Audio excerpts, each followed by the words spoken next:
আজ আমি বানিয়ে নিচ্ছিলাম ব্রেড, আর সেটা কীভাবে বানালাম সেটা দেখতে হলে তোমরা অবশ্যই সাথে থাকো। তো তারপর এদিকে আলু সিদ্ধ হওয়ার পর তেলে মশলাটা ভেজে নিচ্ছিলাম, তারপর আলুটা তার মধ্যে দিয়ে আমি মাখিয়ে নিচ্ছিলাম ভালোভাবে। তো তারপর এদিকে বেসন গুলে নিচ্ছিলাম একটা পাত্রে। তারপর পাউরুটিগুলোর মধ্যে ঘি দিয়ে দিচ্ছিলাম, এটা তোমরা চাইলে দিতেও পারো না দিতেও পারো। তো তারপর মশলা মাখাটা আমি দিয়ে দিই পাউরুটির মধ্যে, আর তার উপরে পাউরুটিটা করে ভালোভাবে বসিয়ে ছুরির সাহায্যে আমি কেটে নিই। আর এভাবে আমি আস্তে আস্তে সব পাউরুটিগুলো একসাথে ছুরির সাহায্যে কেটে নিই। তো তারপর আমি একদিকে কাটার পর সয়াবিন তেল দিয়ে বেসনে ডুবিয়ে ছেড়ে দিই, আর এটা একদিকে ভালোভাবে ভাজার পর আমি আর একটা দিক উল্টিয়ে দিই। তারপর আস্তে আস্তে সমস্ত ব্রেডগুলো আমি এভাবে ছেঁকে তুলে নিই।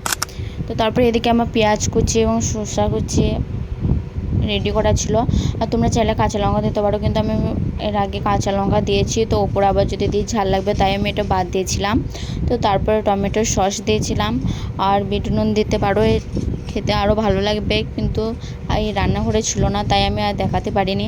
আর এদিকে 3টে রেডি হওয়ার পর আমার তো সহ্য হচ্ছিলো না, আমি নিজেই বানিয়ে নিজেই খেতে আরম্ভ করে দিয়েছিলাম।